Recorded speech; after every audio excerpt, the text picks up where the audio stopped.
शापित गुड़िया। रिया को पुरानी चीजें इकट्ठा करने का बहुत शौक था।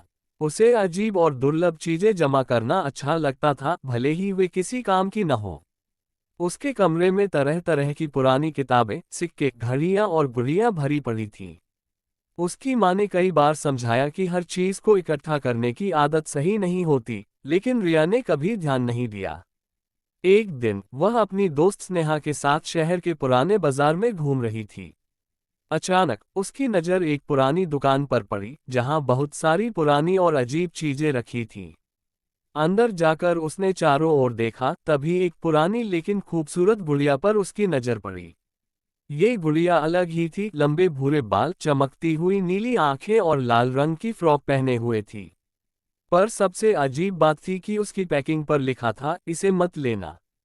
रिया को लगा कि यह सिर्फ एक मजाक होगा। उसने दुकान के मालिक से गुड़िया के बारे में पूछा, लेकिन उसने जवाब देने के बजाय बस सिर हिलाकर मना कर दिया।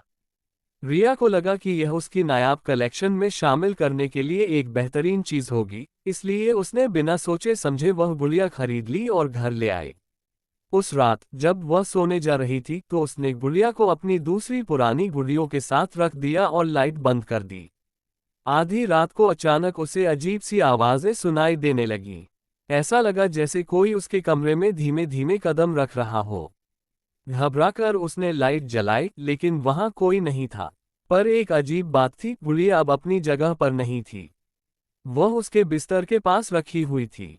रिया को लगा कि शायद वह उसे वहीं छोड़कर सो गई होगी। उसने उसे वापस उसकी जगह रखा और दोबारा सो गई। मगर अगली रात फिर वही हुआ। गुड़िया बार बार अपनी जगह बदल रही थी। अब रिया को डर लगने लगा था। अगले दिन उसने अपनी माँ को ये बात बताई, लेकिन माँ ने इसे उसका वहम समझा। रिया ने सोचा कि वह इसे अपनी दोस्त स्नेहा को दिखाएगी, ताकि उसे यकीन हो सके।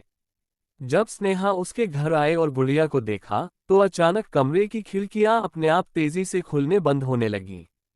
स्नेहा डरकर भाग गई और रिया भी कांपने लगी।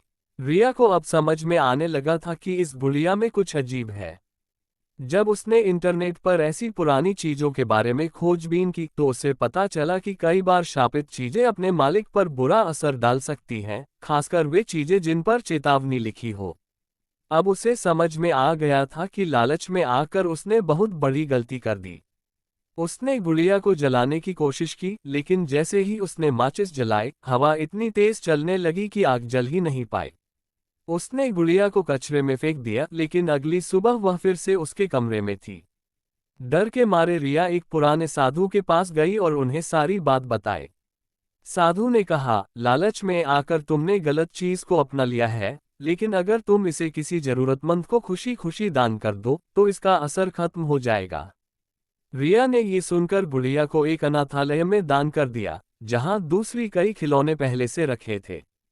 जैसे ही उसने ऐसा किया, उसे अचानक हल्का महसूस हुआ।